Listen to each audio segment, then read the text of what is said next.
Welcome, boys and girls, to part 2 of our structures unit, where you're going to use these paper tubes to build a structure. All right, some things you're going to need besides the 10 paper tubes is some tape, and it can be big tape if you want.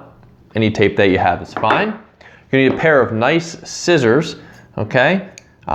Maybe even some kitchen shears. Those are scissors that are designed to be used in the kitchen. Check with your parents first. You need possibly a ruler, pencil, and some books, some of your favorite books from around the house, okay? First thing we need to do before we do any kind of building is define what the problem is. So your challenge is to create a structure that is 7 inches tall. These tubes are actually 8.5, so you can be able to cut a little bit off each one. Your structure has to be 7 inches tall. It needs to be only made out of the 10 tubes that you have. You can't use extra tubes. You can use a reasonable amount of tape, all right? You can't go and cover the whole thing in a big wad of tape. You can only use tape to help construct it, okay? That's it. You gotta see how many books you can hold, all right? It has to hold a book a minimum of 3 seconds before boom, falls over. A good idea might be to do this on the floor instead of a table, so when the books fall, it's already on the floor and doesn't make a mess, especially if you have a really strong structure. Do it on the floor, not carpet, a hard floor. All right. Now, before you start any problem, the first thing you need to do is some research. So what I want you to do is open up the Google Doc, and in there it has an area where you can paste some pictures, and I want you to do some research to look at different things that could be made out of thin tubes that are very strong. Here's a short video that I made to maybe help you get some ideas.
Okay, by now you've watched some videos and you've seen some pictures and you've pasted them into your Google Doc on some ideas, and now you have to come up with your own idea.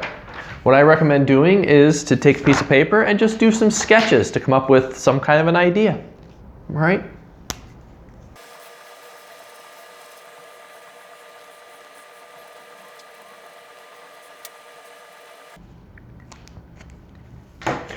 Okay, came up with my idea. My idea is not very good, don't use it. It's tubes here, and then these black areas represent the tape to hold it together. Now this idea is not very good because it's missing a key element, which are triangles. And based on the video and the research, you've probably seen a lot of triangles. Triangles make things very strong. So I hope that your design has triangles. I found that when I do a design, everybody uses my idea, so I'm not going to give you a good idea. Next thing we need to do is we need to start cutting some tubes down based on your idea. Now, you probably have the ends are not quite even like mine, so I'm going to trim the end even with my pair of scissors.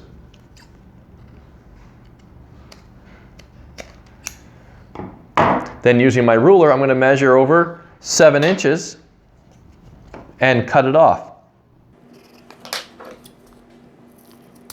I'm going to write the word template on that one. And now I can use this one to make a bunch of others without even doing any measuring. I'm going to take a tube, I'm going to cut the end off, I'm gonna set my other tube next to it, trace, and cut off the end. Okay, we don't need to cut all the tubes to 7 inches. I still have some long ones over here. And now we're going to start doing some assembling. Now, based on the size of my books, that looks to be a good distance right there. So I'm going to make mine about 5 inches apart. So I'm going to take some of my tubes, I'm going to cut them to be 5 inches long. And then you're just going to put the tape right across the top like this. Make sure you rub it pretty good with your fingernail.